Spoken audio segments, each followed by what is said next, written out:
So here to help us make sense of all of it is Brendan Caldwell from Caldwell Securities Limited. Welcome, Brendan. Thanks so much for being here.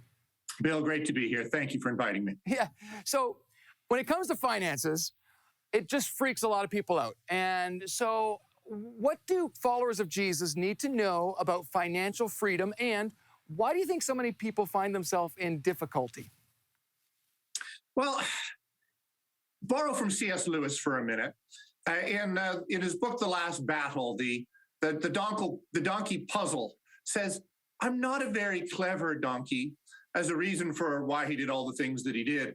And one of the children says to him, maybe so, but it's important to try and be as clever as one can. So I think the first thing is that many people feel that they're just not very clever at that. Okay, but we are called upon to be as wise as serpents and harmless as doves, not as vicious as snakes and stupid as pigeons. So what are and with apologies to Preston Manning for that quote, but I think to use one's common sense, which may not be as common as the name might imply, would be, I think, very helpful. Christians in particular are prone to fads, hearing what people like me say on television and go off in one direction or another. There are some simple and straightforward ways, biblical ways, that one can look after one's finances in a sensible, reasonable way. And happy to chat about some of those. Yeah, you're right. You know, as a pastor, again, I have to combat this common misconception in the church that money is bad, right? Money is evil. And you often quote the scripture, you know, the root of all evil is money, which isn't actually the scripture. But how do you help people navigate this idea that money is just like a tool. It's not evil. It's amoral. What do you think about that? Well, nothing is neither good or bad unless it isn't given over to God. Good. And this is something I've only taken. I mean, I've had a good working relationship with God for a very long time. I became a Christian at 3 or 4 years old as a conscious decision. But only in the last several years have I realized how little I'd actually turned over to God, that I hadn't really trusted God with relationships or my finances. So it's I think on the one hand, a conscious effort or conscious decision I think one needs to make to turn these over to God. On the other hand, there are some good biblical principles that one can apply that I don't know if they're common sense, but take, for example, the lending of money to friends or colleagues or people who ask. I would never lend anybody money. Right. I'll give them money. So if somebody comes to me and asks to loan them, I don't pick a number, $10,000. No, I won't lend you $10,000 because that will create a barrier in our relationship if you can't pay me back. I'll give you $1,000. Again, picking numbers out of the air. And please don't ever feel you have to pay back. You want to donate it to somebody at some point as a way of repaying? Great. But if never lend people money more than you'd be prepared to actually give them, it's just one of those things that people get caught up on. Well, I love that, because what you're really talking about is getting to the heart of it. And money really is a tool, and it exposes the heart. And I think you're right. I think the way you combat that is by, like you said so eloquently, by just turning it over to God, trusting God with your money. Okay, so that's great. But we live in a world that's very complicated for a lot of people. And so the stock markets, they're kind of a foreign space, foreign territory for people that bring a lot of fear.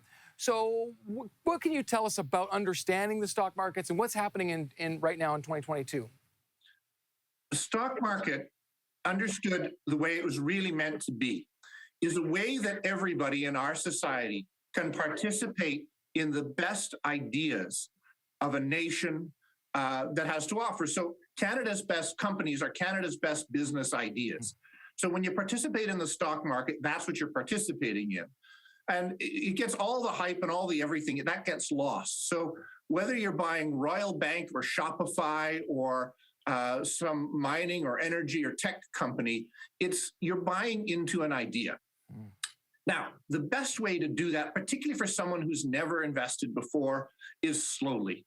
If you have amount of money, let's say you have $100,000, don't invest $100,000 today in the stock market. Invest $10,000, a portion of it. And then next week or next month or next quarter, probably next month or next quarter, look at investing the next 10,000.